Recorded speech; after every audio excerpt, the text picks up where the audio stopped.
Се шири бројот на македонски културни центри во светот. По отворањето на културно-информативните центри во Њујорк и Софија во 2004 и 2005 година, за 2 месеци се очекува да проработи најновиот македонски културно-информативен центар во Истанбул.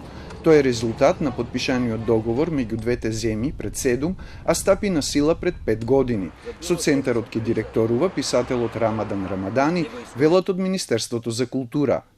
Согласно договорот, македонската страна го доби правото на користење еден кат од стамбената зграда Сейран во областа Бејоглу во срцето на Истанбул. За директор е назначен Рамадан Рамадани, а отварањето се очекува за околу 2 месеци.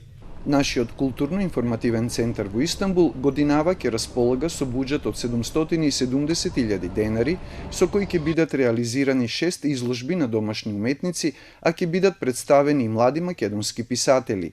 Реципрочниот карактер на договорот меѓу македонската и турската страна вклучува и отворање на турски културно-информативен центар во Скопје, кој, како што велат од ресорот култура, ќе биде сместен во Куршумлијан.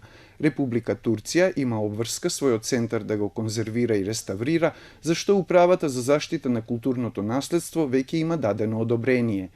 Нашето собрание ја ратификуваше спогодбата, а се очекува тоа да го стори и Советот на министри на Република Албанија, пошто во двете соседни земји ќе се отворат културно-информативни центри.